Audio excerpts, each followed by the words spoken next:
loamos, Padre, por lo bueno, lo benigno, lo comprensivo, lo misericordioso, lo compasivo y lo santo que tú eres, Señor.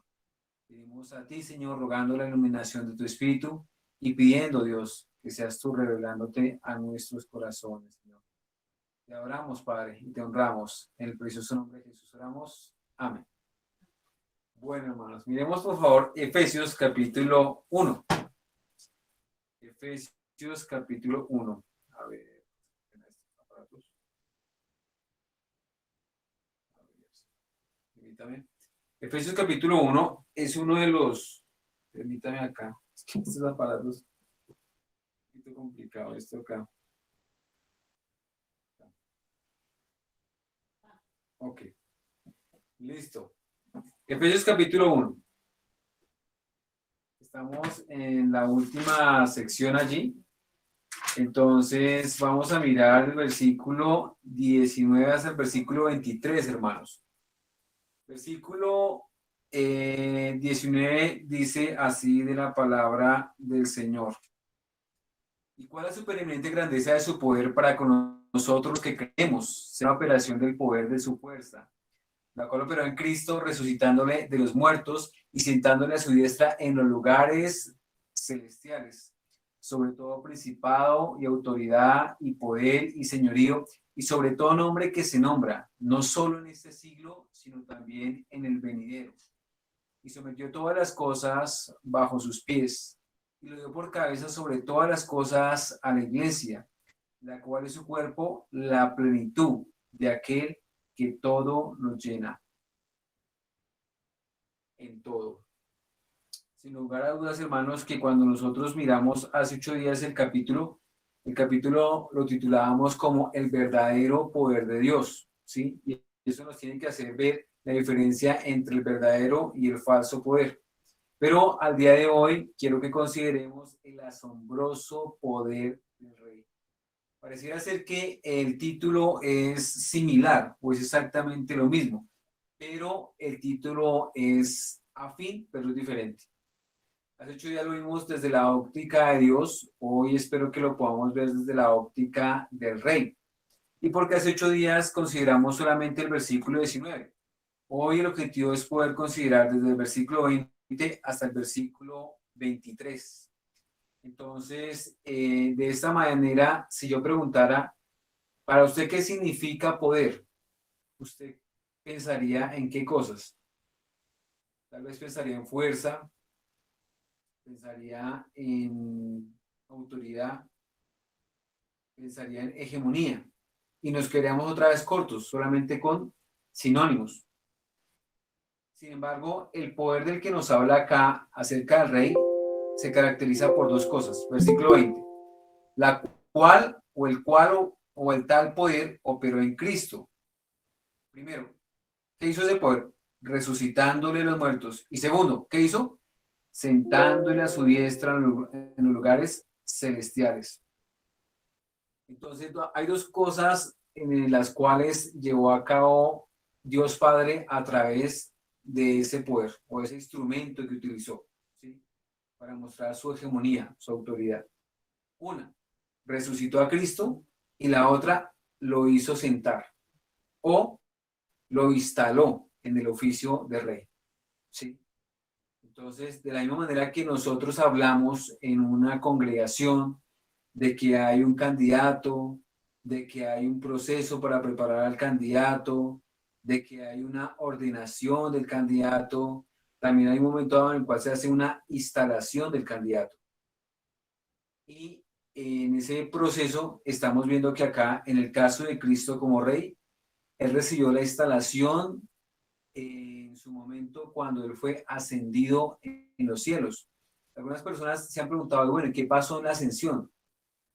En la resurrección es claro, en la muerte es claro, la muerte vicaria de Cristo. Pero, ¿qué pasó en la ascensión?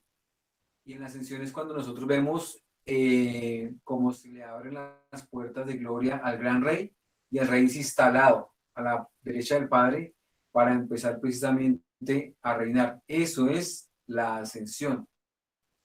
Entonces, aquí por eso titulamos el sermón Lo asombroso del poder del rey. No de Dios, sino del rey. Cuando nosotros hemos leído los salmos, muchas veces el rey en los salmos se describe al rey y a veces al rey se identifica con Jehová, el rey del rey, inclusive entre los profetas, entre Daniel, se habla de un reino eterno, que su reino no tendrá fin. Allí se está hablando del rey, del Mesías. Por eso es que el pueblo de Dios en el Antiguo Testamento, siempre que estaban mirando hacia el frente, vivían focalizando la mirada hacia alguien. ¿Quién? El rey.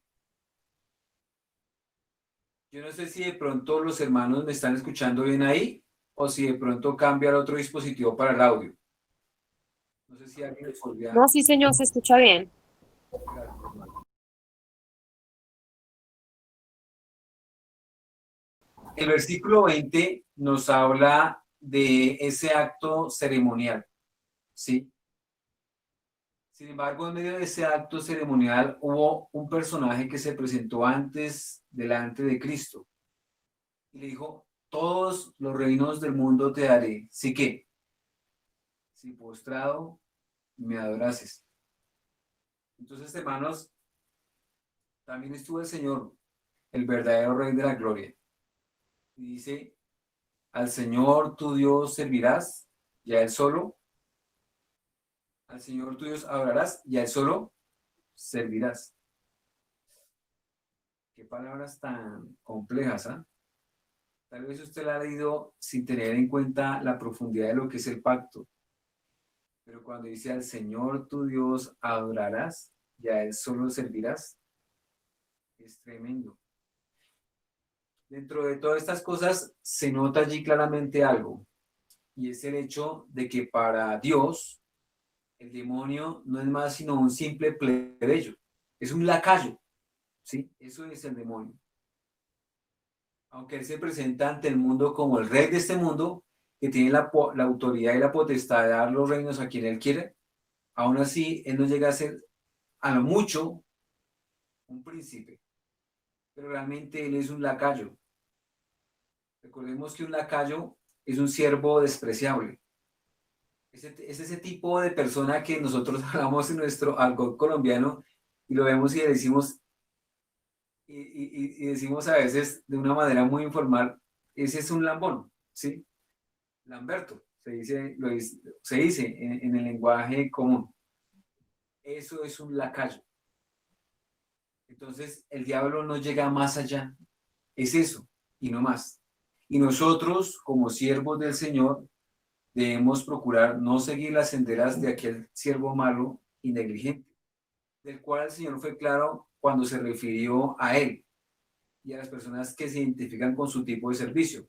Cuando dice la Escritura, pero llegando también el que había recibido un talento, dijo, Señor, te conocía que eres hombre duro, que ciegas donde no sembraste y recoges donde no esparciste, por lo cual tuve miedo y fui y escondí tu talento en la tierra. Aquí tienes lo que es tuyo. Si notan, hermanos, había un lacayo allí. Había unos siervos que eran fieles, pero había un lacayo. Ese tipo de lacayo es el demonio y también son sus seguidores. Espero, hermanos, que en el reino de Dios el Señor no le llame a usted ni lo vea como un lacayo, sino más bien lo vea como un siervo fiel. Mire, puede ser que usted no sea el pastor de la iglesia, puede ser que usted no salga en televisión como telepredicador, puede ser que usted no haya escrito los 100 libros que han escrito otros hermanos, ¿sí?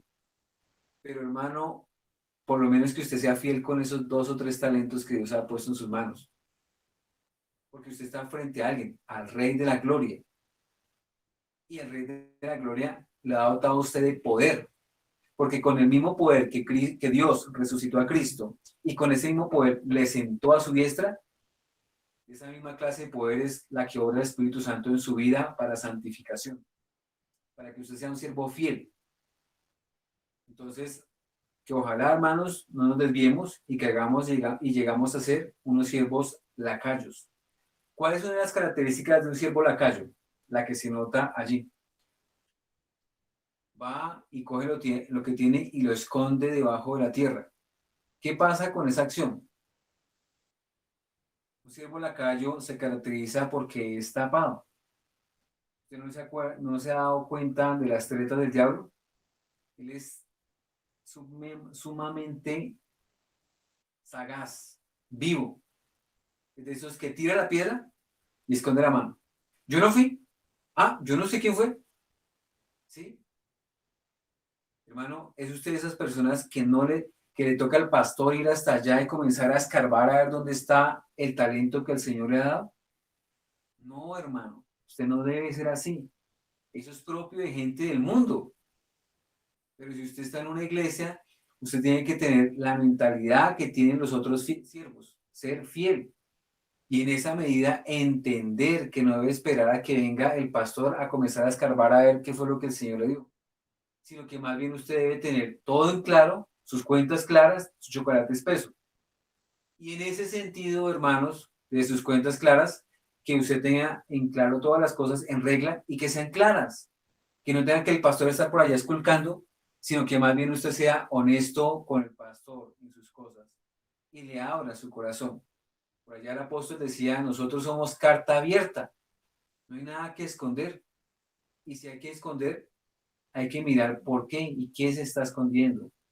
Por supuesto, hablamos de prudencia. Tampoco escoger al pastor como cuando éramos católicos romanos y cogerlo como un cura. Entonces confesarle todos los 50.000 pecados. No, no se trata de eso. Somos de extremos. Pero, hermanos, a lo que voy es, una cosa es ser tapado y otra cosa es ser prudente. Es muy diferente. Hay cosas en las cuales que están en los secretos de nuestro corazón y que nos dan hasta inclusive vergüenza nuestros pecados y que tal vez nadie los conoce ni queremos que nadie los conozca. Por eso nos da vergüenza. En la medida de la revelación del Espíritu Santo, en la medida que el Señor le muestre, usted va entendiendo qué cosas de esas cosas secretas suyas permite que su pastor acceda allí y empiece a conocer y a tratar y qué otra cosa no. Me explico. Cuando usted no puede con alguna cosa, llámese esa cosa un pecado, llámese esa cosa una carga que usted lleva ahí, como que usted dice, yo no merezco, yo no necesito, si yo estuviera soltero no estaría cargando esta cruz. Entonces, alguna de estas cosas, hermano, usted tiene que entender que cuando ya no puede con la carga, es importante que usted vaya a su pastor y le comente sus cosas, porque su pastor debe ser especialista en cirugía del corazón. Entonces, por eso él puede y tiene el llamado por Dios a entrar a mirar allá los secretos en la medida de la prudencia que le guíe el Espíritu Santo. ¿Sí? Pero esto es diferente a ser una persona que es un tapado, que es lo que caracteriza a este siervo negligente o a este lacayo. Es de esa clase de personas que no le gusta que nadie sepa sus cosas. Yo estoy bien, déjeme a mí. Yo sé cómo resuelvo mis cosas, mis problemas. Y pasa, y pasa, y pasa, y pasa, y pasa el tiempo y nada. Entonces, hermanos, esas actitudes son propias de mundanos. No deben darse en medio del pueblo de Dios. Y si se dan, debemos pedir al Espíritu Santo para que nos depure de eso, porque no es sano ni para nosotros, ni para el pueblo de Dios, la comunidad del pueblo de Dios. Porque si nosotros estamos enfermos espiritualmente, como veíamos y decíamos algún día, enfermos en la fe, con esa misma enfermedad podemos contagiar a los otros. Y si no, para la muestra, el COVID-19. Entonces, hermanos, hay otra característica que se muestra en este lacayo, y es que dice el texto, Señor, te conocía que eres hombre duro, que siegas donde no sembraste y recoges donde no esparciste, por lo cual tuve miedo. Hermanos, un lacayo se caracteriza porque tiene miedo, ¿sí? Un lacayo, hablamos de un lacayo cuando es un siervo servil, no servicial, servil. Se arrastra, se denigra y no se mide. Eso es un lacayo. Hermanos, un siervo del Señor no es como Kunta Kinte de raíces. Un esclavo que no tiene proyección en la vida, que no tiene metas, horizonte o una perspectiva, porque es un siervo del Señor. No, como alguien comentamos esta semana o la semana pasada con un hermano, el término esclavitud no se encuentra tanto en el Nuevo Testamento y debería haberse vertido así el término duros del griego, como esclavo al español. Sin embargo, por causa de tal vez la mala interpretación por el sistema de esclavitud, tal vez por esas razones no se quiso traducir. Y también por la mala interpretación que tiene la gente. A veces en nuestra pasión por Cristo, ya soy un esclavo al Señor, entonces un esclavo a la iglesia y nos vamos ya al otro extremo, hermano. Y eso no se trata.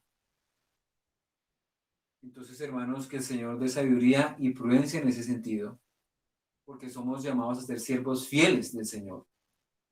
Alguien dirá, pastor, una cosa, como dice hijo, papi, una pregunta.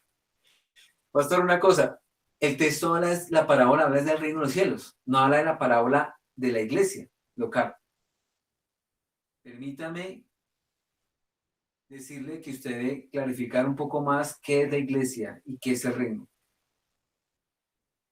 Recuerde siempre que en Betel hemos enseñado, si el reino es una bolsa gigante, la iglesia es una bolsa pequeña dentro de esa bolsa gigante.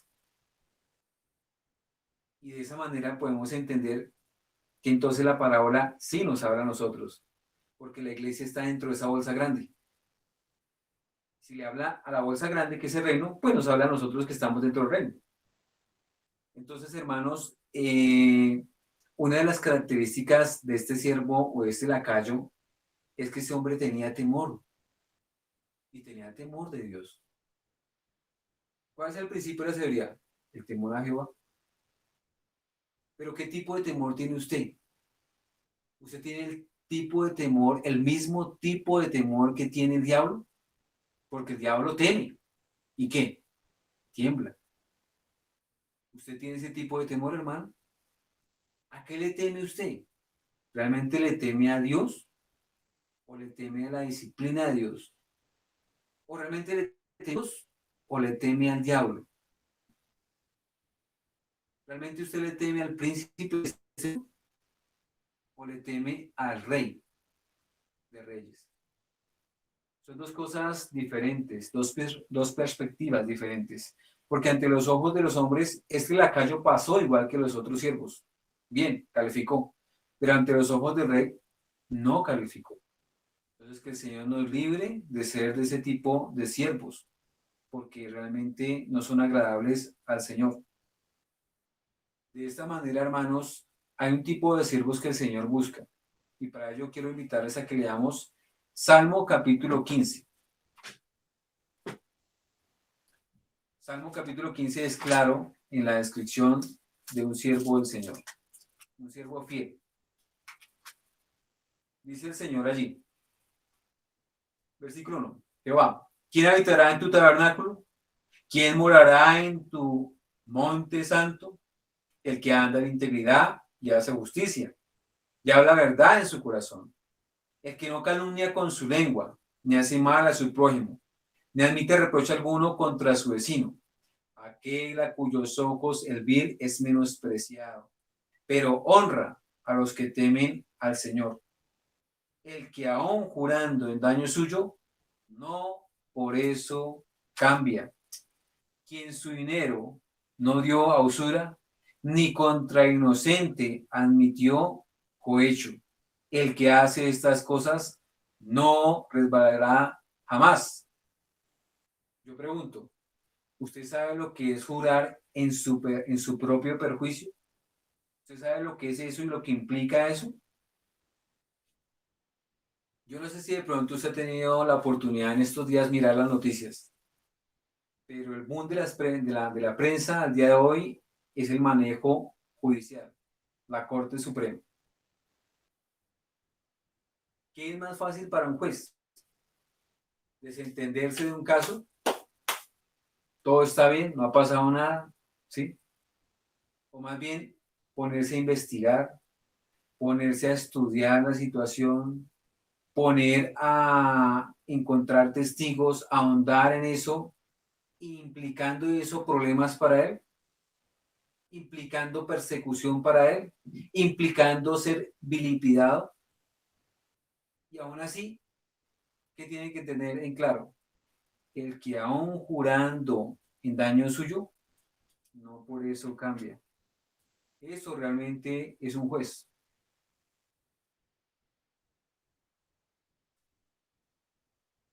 Hace 23 años, hermanos, ocurrió la masacre del Aro, ¿sí? Cerca de lo que es donde se va a construir ahí la represa de Hidroituango, allí en Antioquia. Y claro, al día de hoy llamarlo la masacre de allí del Aro son palabras mayores, porque sabemos muy bien que ya no se debe llamar masacre, sino que ya están comenzando a decir ciertas personas homicidios colectivos. Y como ciertos titulares han llamado eso un eufemismo. Hermanos, que el Señor libre a su iglesia de no llamar al pecado pecado. ¿Sí? No, llamémoslo un error. O cuando usted pida perdón, no es discúlpeme, pida perdón. Y cuando pida perdón, uno tiene que aprender a pedir perdón. Perdóneme porque le ofendí en esto, esto y esto. No es perdóneme.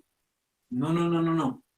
Uno tiene que aprender a pedir perdón y tiene que ser específico en qué fue lo que usted hizo.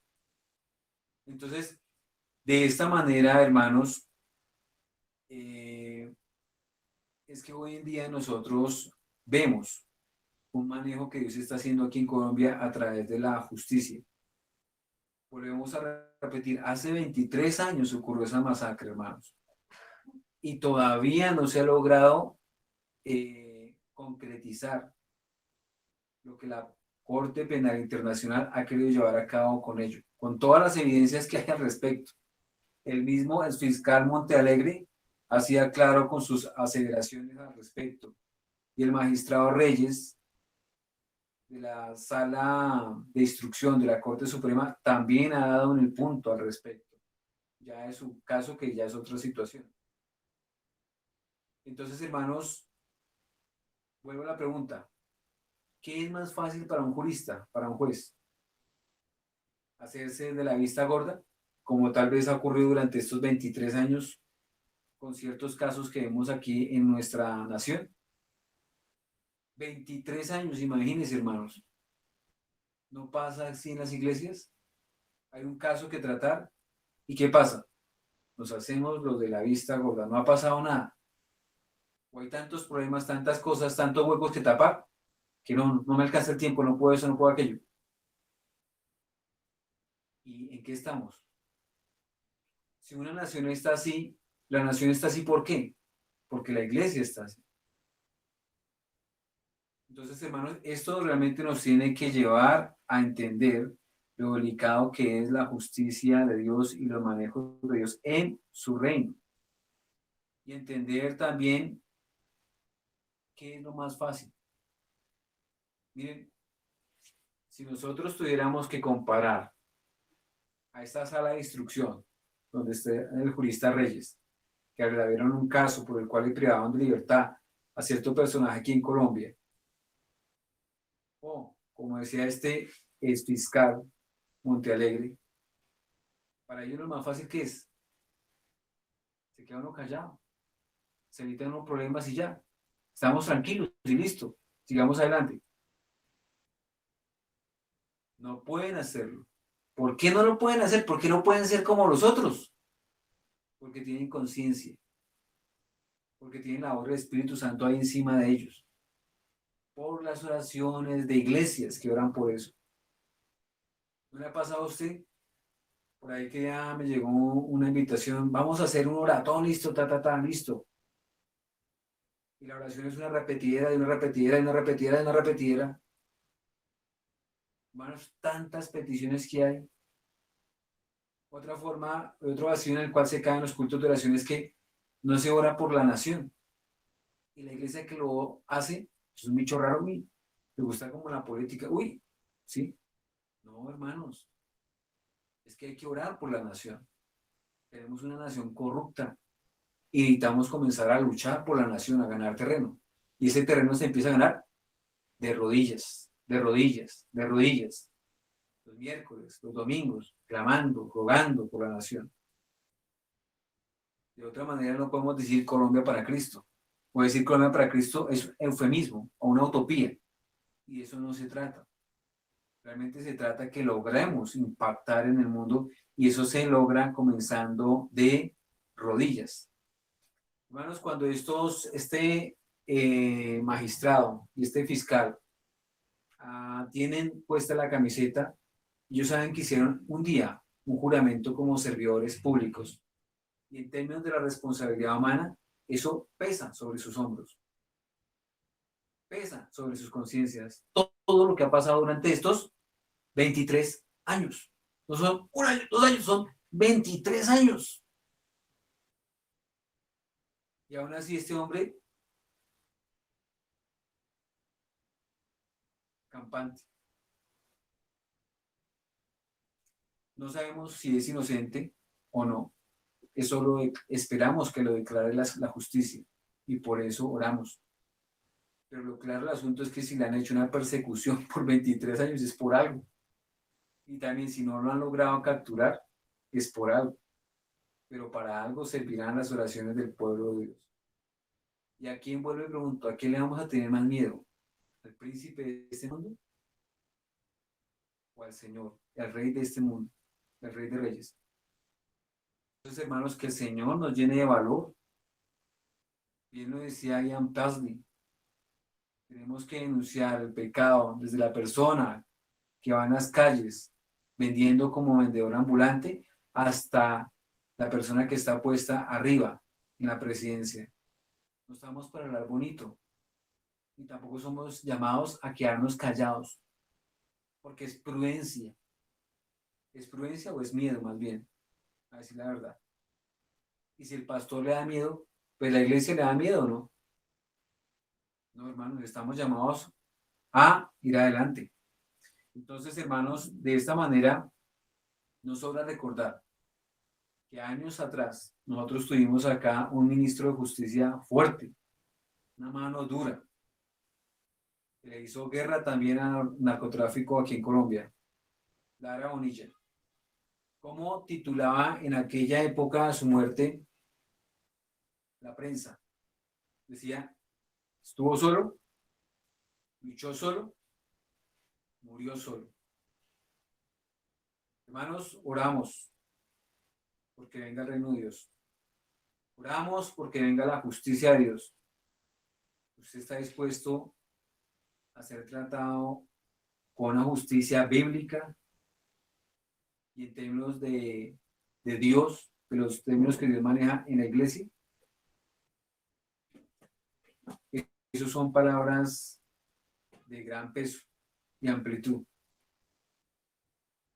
Porque hermanos, usted tiene que entender que el lado de la justicia es ese lado de donde se puso Lara Bonilla. Estuvo solo, luchó solo, murió solo. Mira a Cristo. Estuvo solo, luchó solo, inclusive en Getsemaní se le durmieron los discípulos. Estuvo allá luchando solo a rodillas. ¿Y cómo murió? ¿Dónde estaban sus discípulos? Solo. Hermanos, ponerse al lado de la justicia tiene un alto precio y también un alto menosprecio. Si usted quiere la riqueza, la fama, el acogimiento, que lo sigan las multitudes, puede ser que usted esté llamado a eso como el Señor Jesús. Pero mire cómo murió Jesús. O puede ser que usted esté llamado a ser así. Pero puede ser que no esté llamado por Dios el Padre para eso, sino por el demonio. Porque también hay mucho telepredicador, sin importar la denominación, hermano. ¿Sí? Yo no voy a decir tal y tal denominación, no, sin importar la denominación. Que están allí y que tienen fama, no porque Dios se la haya concedido, sino porque han servido al Dios de este mundo y han vendido la verdad. La han entregado por un cuarto de fama.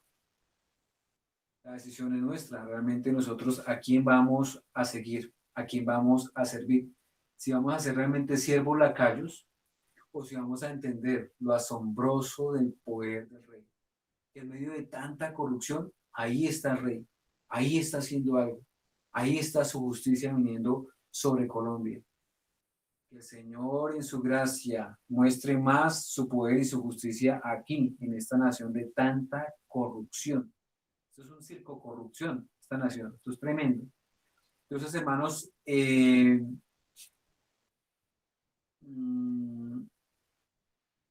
usted de los que piensa que ya está listo para servir? Amén. Bienvenido. Solamente que falta una cosa. ¿Se acuerdan? Cuando el Señor Jesús le dijo al joven rico la respuesta a la pregunta de él, ¿qué haré para heredar la vida eterna? Y Jesús le dice, pues, cumple los mandamientos de Dios, no mates, no robes, ¿sí? Y aquel joven rico le dice, todo esto lo guardabas de mi juventud. Y Jesús le dice, solo fue una cosa. ¿Y qué pasó con el joven rico? De la espalda salió y se fue. Hermanos, hay mucho trabajo. Yo siempre lo he dicho, mucho trabajo. Pero si no hemos entendido que la iglesia de Betel es una iglesia de procesos, donde hay que seguir cosas, donde hay que evaluar, donde hay que hacer seguimientos, por más que la persona piense o crea que ya es el momento, nunca va a ser el momento hasta que no entienda que debe someterse a los conductos a seguir en la iglesia de Betel. ¿Sí? Entonces, hermanos, ¿cuánto quisiéramos tener más hermanos aquí al frente? Enseñando los domingos, los miércoles, pero todavía no ha sido el momento. Entonces sigamos orando para que el Señor le dé un descansito, un airecito más al pastor Francisco y podamos también escuchar a otros hermanos con los dones que el Señor nos ha otorgado para la iglesia. Yo le pregunto a usted, en medio de estos procesos de justicia que estamos hablando, ¿es usted de ese pensamiento que son los médicos modernos frente al juramento hipocrático? Porque el juramento hipocrático dice una parte, jamás daría a nadie medicamento mortal, por mucho que me lo soliciten. Esto decía y dice el juramento hipocrático. Sin embargo, al día de hoy tenemos diversas formas de una eutanasia, ¿cierto? ¿Y quién da la eutanasia? ¿No es acaso un médico? Dice acá el juramento hipocrático de los médicos. Jamás daré a nadie medicamento mortal, por mucho que me lo soliciten, ni tomaré iniciativa alguna de este tipo. Tampoco administraré abortivo a mujer alguna. Por el contrario, viviré y practicaré mi arte de forma santa y pura. ¿De qué clase de persona es usted, hermano? ¿Usted es un siervo como el Salmo 15? El que aún jurando en daño suyo no por eso cambie. Miren, este ministro de Justicia, Rodrigo Lara Bonilla, el tipo no cambió.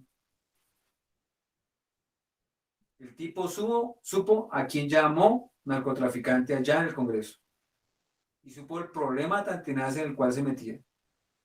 ¿Y usted piensa que le dio miedo eso?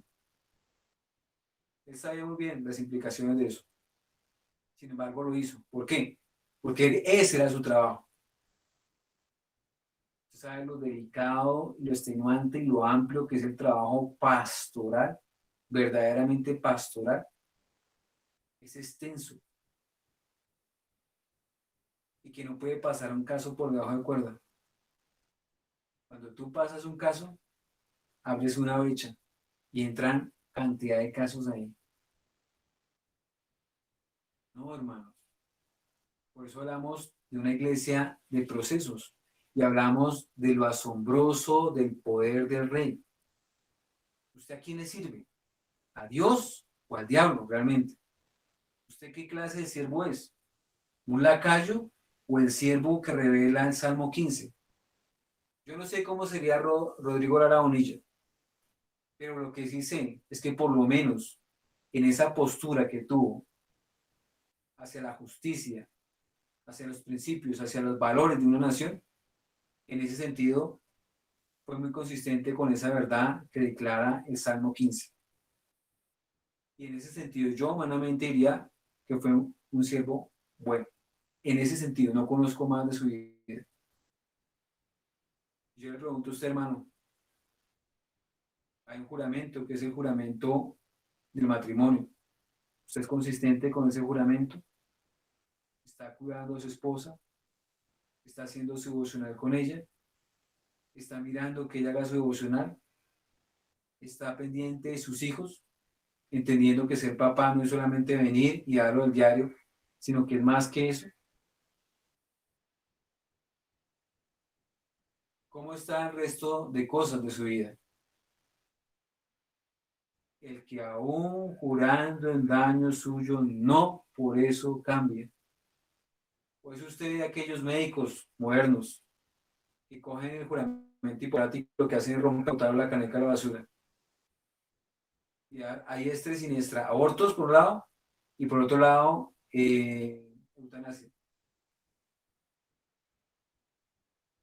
Es usted de los que coge el pacto de membresía, rompe, pa, no se da cuenta de lo que hizo y sale y se va. ¿Es usted de los que entiende las implicaciones que tiene una ordenación y el juramento que hace un pastor delante de una congregación? ¿Eso es algo liviano, algo trivial? Eso es algo delicado. Por eso dice sabiamente el Espíritu Santo allí en Eclesiastés: cuando hagas voto o juramento, ten cuidado de tus palabras. Y no es que jures y no cumplas. Parafraseando, claro, porque es muy delicado. Cumple a Jehová tus votos, dice por allá otro texto. Entonces, hermanos, de esta manera, la pregunta es, ¿a qué orillas te ha llevado en este momento la corriente de este mundo? Porque uno se deja arrastrar, uno se deja llevar, uno se deja permar del pensamiento de este mundo. Pero ¿a qué orillas te ha llevado? ¿Qué consideras más fuerte? ¿Qué nación? ¿El pueblo de Dios? ¿La iglesia? ¿O las naciones de este mundo? Que están que devoran a la iglesia, se la tragan. Todo lo que son valores cristianos, principios cristianos, bórrenlo de la faz de la tierra. Eso no sirve. No es una nación, no son solamente los canalitas, es todo el planeta. Entonces, hermanos, que el Señor realmente nos dé entendimiento y gracia en este sentido, de entender realmente lo asombroso del poder del Rey. Porque solamente alguien con mucho poder puede hacer que en medio de tanta maldad sus siervos se mantengan a Él fieles. La palabra fiel viene del hebreo emunaj, que significa roca, tiene relación con roca.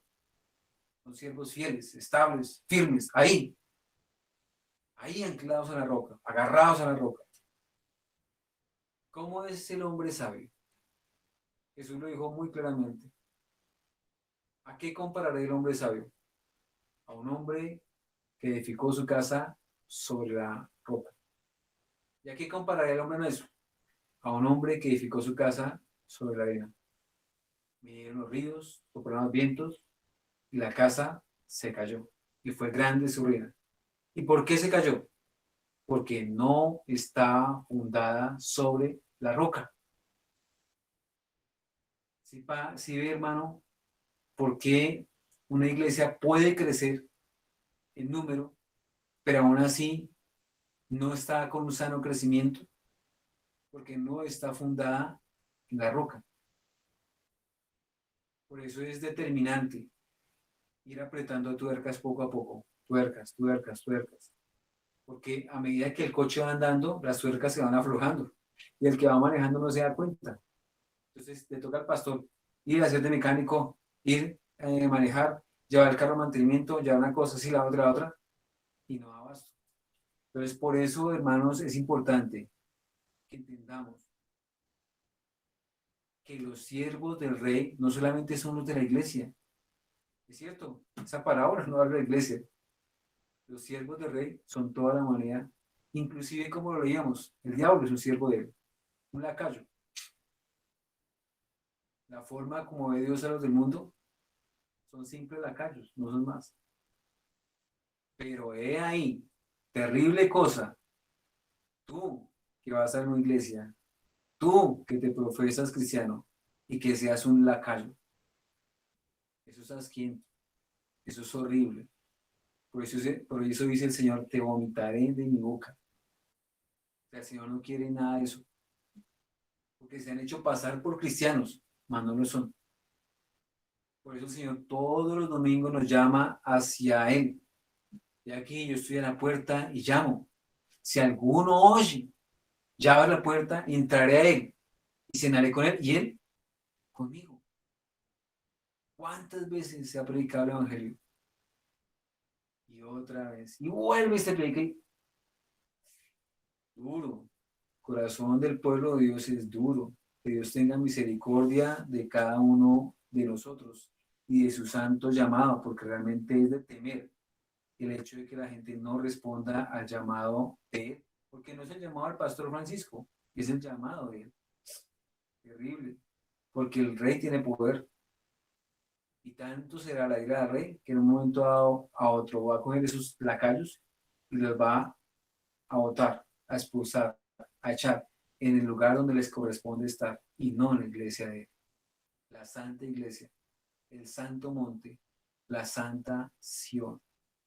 Por eso dice por allí el apóstol, algunos estuvieron entre nosotros, pero no están entre nosotros. ¿Por qué? ¿O para qué? Para que se mostrara que no todos son de nosotros. Que el Señor tenga misericordia, porque el tiempo dice muchas cosas acerca del pueblo de Dios. De manera, hermanos, que si nosotros fuéramos consistentes y entendiéramos todo lo que implica y todo lo que es el que Cristo está ahorita reinando, no estaríamos viviendo en angustia, cargados, desesperados, porque sabemos que podemos ir a los brazos del gran rey. Entonces, no sé si usted alcanza a entender todas las implicaciones de lo que significa que Cristo está en este momento reinando.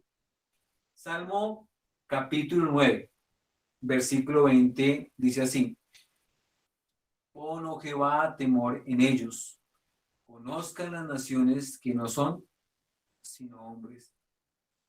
Hermanos, hay grandes promesas para el pueblo de Dios. Por eso, como se ha dicho en la enseñanza, la Biblia no se escribió para la humanidad. No, esa es la mentalidad que nos ha vendido el mundo, que este es un libro más de ellos. No, la Biblia se escribió para el pueblo de Dios, exclusivamente para el pueblo de Dios, dirigida al pueblo de Dios. Sin embargo, todo el mundo puede acceder a ella, pero fue dirigida a unas personas en específico. Hubo un domingo que dije, no voy a utilizar aquí el término exclusivo. Yo se lo dejo a usted para que usted lo medite. Hay un objetivo claro que tuvo Dios y tuvo el Espíritu Santo cuando escribieron cada palabra de su Santa Escritura. Y se van dirigidas a un solo pueblo, no a todos los pueblos. Si usted es pueblo de Dios, usted es bendecido con eso. Si usted no es pueblo de Dios, no, para usted no es este libro. Téngalo por seguro. Hoy día nos gusta que nos hablen que Dios amó al mundo, que sí. Usted entiende muy bien lo que significa el término mundo allí. Usted entiende las implicaciones de eso. Usted entiende cómo lo leían hace años atrás los padres de la iglesia.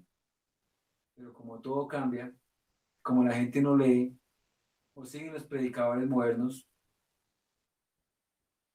todo eso complica día a día más la cuestión. Por eso, hermanos, el versículo de ese salmo dice, conozcan las naciones que no son sino hombres. Esto nos llena realmente de confort, de consuelo, porque estamos en una nación donde se está hablando de reformas. Y la gente dice, le pregunta al periodista a alguna persona del gobierno o de algún sector así, de las altas esferas, ¿la reforma es estructural? No, la reforma no es estructural.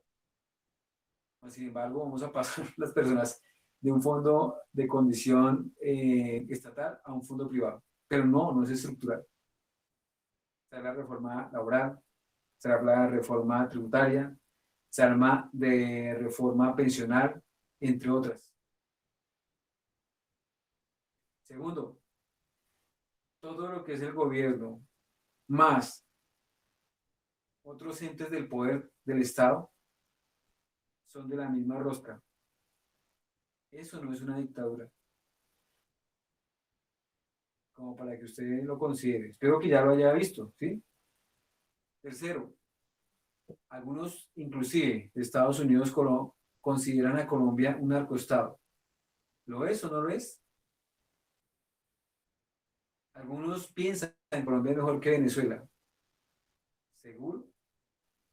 Si aquí hay una dictadura, si hay un narcoestado, ¿estamos mejor que Venezuela? Son cosas que se quedan en su cultura general para considerar y para cuestionar. Y porque estamos hablando de algo, el asombroso poder del rey. Y el rey tiene un reino, y es más que la iglesia.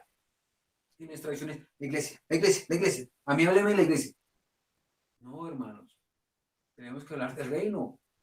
La iglesia está y tiene pies y tiene comida y tiene hambre y tiene que moverse y está en un lugar y se llama el reino. Y en ese sentido la iglesia tiene que impactar en el reino. Cuando la iglesia no impacta en el reino, es terrible lo que está pasando al interior de la iglesia del Señor.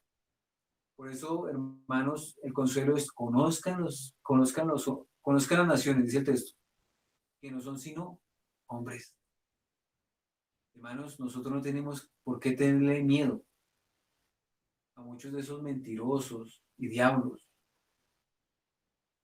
que se paran a decir miles de promesas cuando suban y cuando están allá arriba son otros. Conozcan las naciones que no son sino hombres.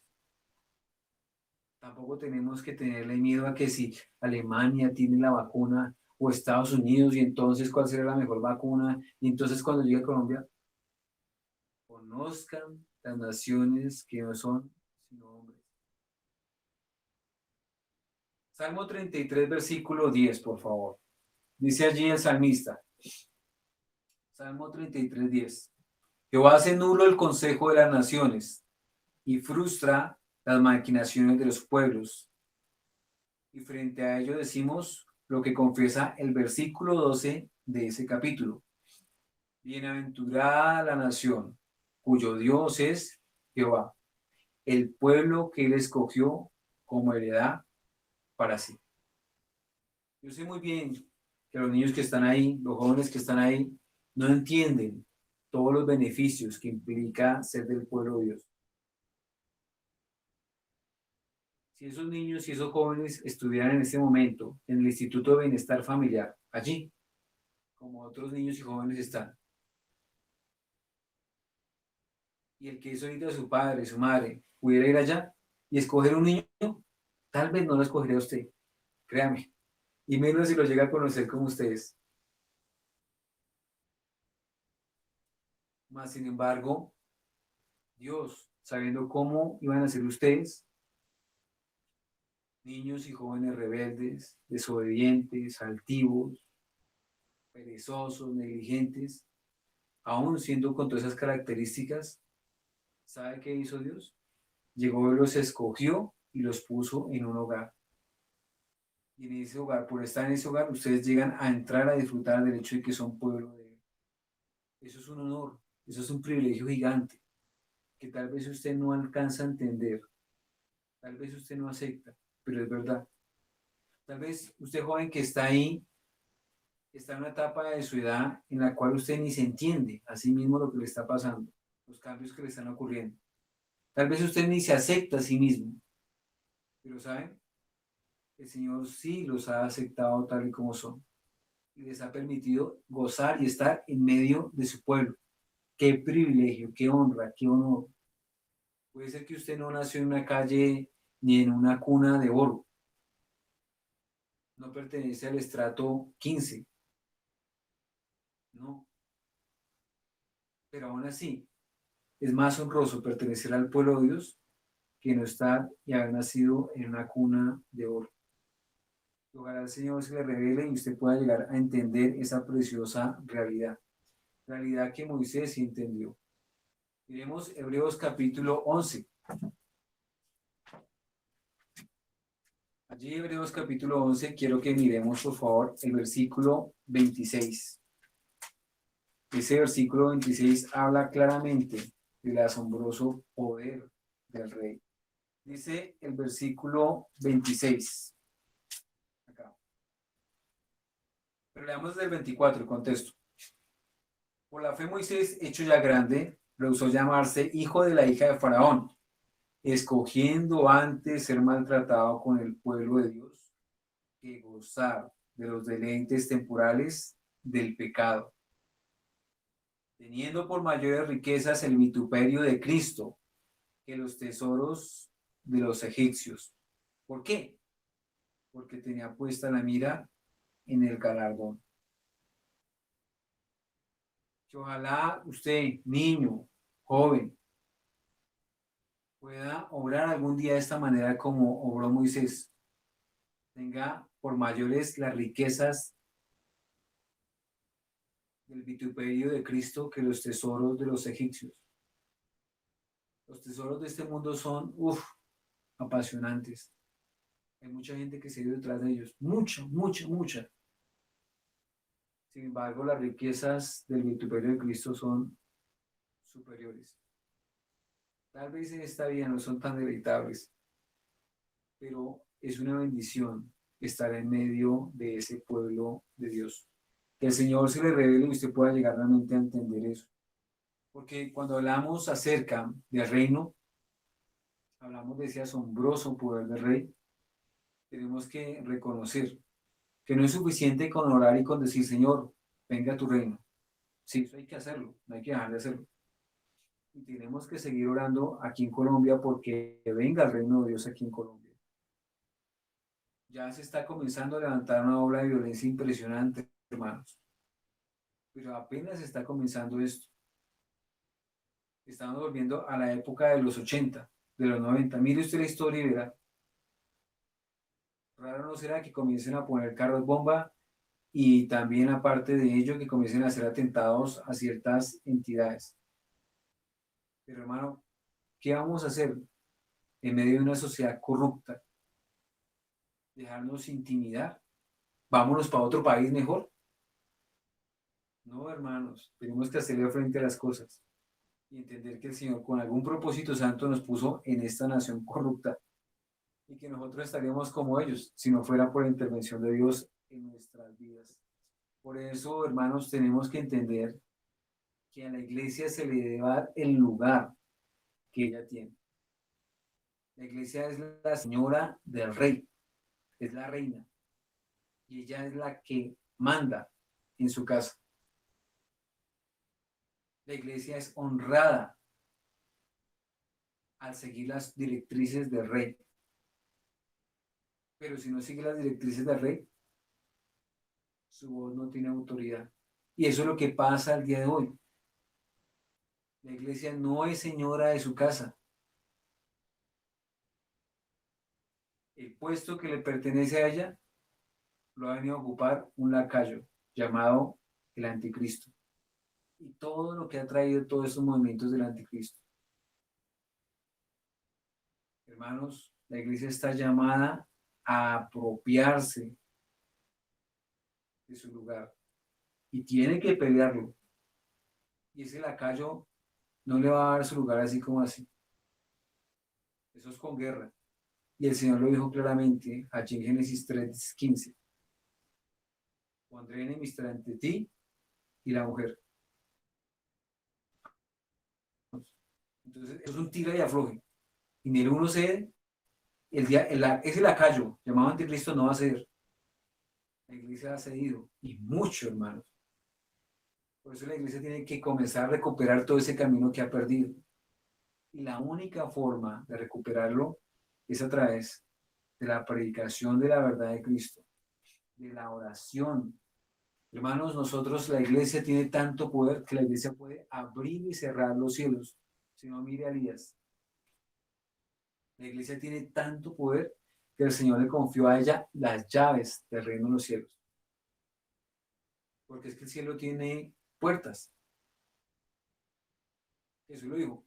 Las puertas del Hades no prevalecerán contra la iglesia de Cristo. Entonces el Hades tiene puertas, pero la iglesia también. Y la iglesia tiene esas llaves. Pero al día de hoy la iglesia lo que ha hecho es coger esas llaves y las ha botado a la caneca a la basura. ¿Quién puede entrar hoy en día al reino de los cielos?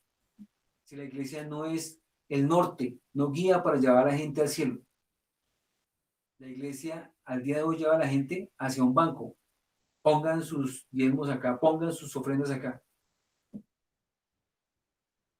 Y la iglesia, acaso al día de hoy no está llena de una mano de pastores lacayos, los cuales llegan y seducen a las almas inconstantes y les venden literalmente el reino de los cielos con plata. Se lo venden. Mejor dicho, si yo no lo hubiera visto, yo no lo hubiera creído. Pero es así. Y las almas van cual borrego al matadero. Ah, sí, eso es así, diciendo amén, aleluya. No, hermanos. El pueblo de Dios tiene que despertar y no seguir esa senda de perdición. Una de las características que ese lacayo llamado anticristo ha hecho en medio del reino de Dios, el reino de Cristo y la iglesia, es esa filosofía del mundo que dice, divide y reinarás. Hermanos, la iglesia está llamada a guardar, a cuidar la unidad en el vínculo de la paz. La unidad que el Espíritu Santo ha puesto. Si aquí hay una iglesia, está la unidad ya. ¿Qué está mandado a hacer la iglesia? A cuidarla, a protegerla, ¿sí? La iglesia, no el pastor. El pastor no tiene la responsabilidad de hacer el rol que tiene que hacer como responsable, primer responsable de la casa de Dios, como lo es un varón en su hogar, y hacer también lo que tiene que hacer su esposa, a menos de que la esposa esté enferma y le ayude. Pero también, si es pastor, ¿cómo hace para estar pendiente de todos los hogares y también de su esposa? ¿Sí me entiendes, hermanos? Por eso es importante que entendamos que estamos llamados a edificar la iglesia de Dios todos, no uno, no dos, no tres, todos. Y que en ese sentido, que nosotros trabajemos como un solo hombre, estamos cuidando esa unidad. Porque la unidad se puede resquebrajar muy fácilmente. Y de esa manera, ¡pum!, por ahí se nos meten las zorras pequeñas. Por eso, hermanos, el reino de Dios, ¿de quién es? De los valientes. Esto no es una cuestión para todo el mundo. El llamado siempre ha sido y siempre será para pocos. ¿Cuántos llamó Jesús? 12. ¿Cuántos llamó Gedeón? 300. Él pensó más. Dios le dijo, no, amigo, son 300 nomás, yo no necesito más. Inclusive, 300 es mucho. El llamamiento siempre es para pocos. Ahora, es usted el que está ahí y el que tiene oídos para ir. Oiga, usted es el que tiene que tomar la decisión. Porque puede ser, hermano, que usted esté en la mitad del mar. Los problemas ya los tenga aquí, al cuello, y ya se esté usted hasta ahogando. Pero si usted experimenta el asombroso poder del Rey, Él lo va a mantener a flote y firme. No se deje mover, no escuche al diablo, no deja que seduzca su corazón mediante cualquier tentación como se le presentó a Cristo. Te daré todos los reinos del mundo, lo que tú quieras, que te sientas bien. ¿Qué te hace falta? Dime. Iremos para terminar Salmo 24, hermanos.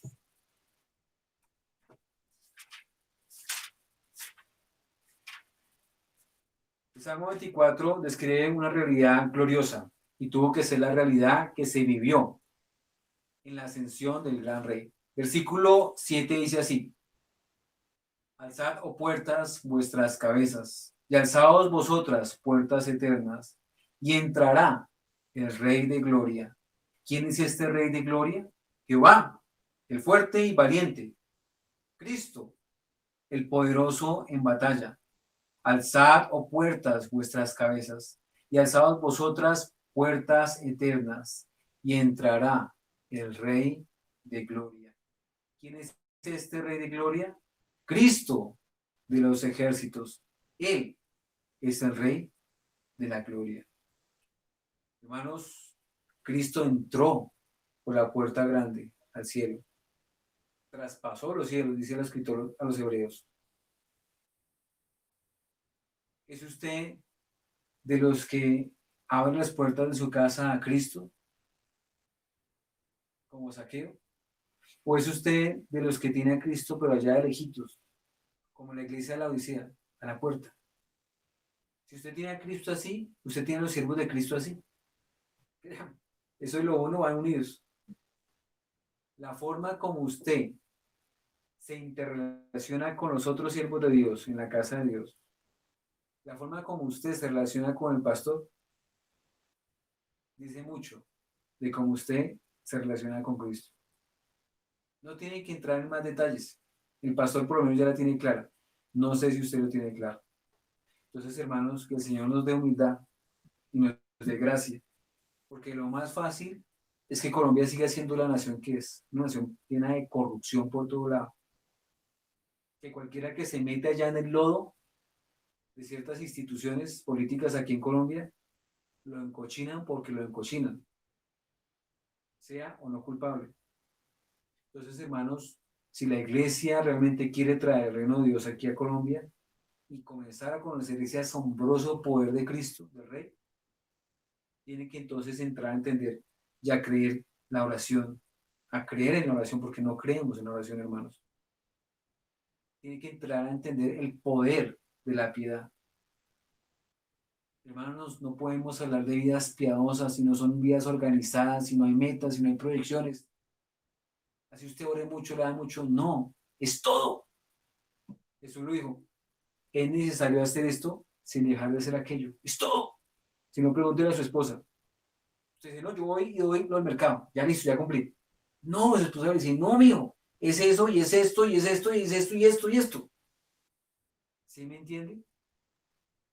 Dice, no, ya estoy listo para el misterio, es esto.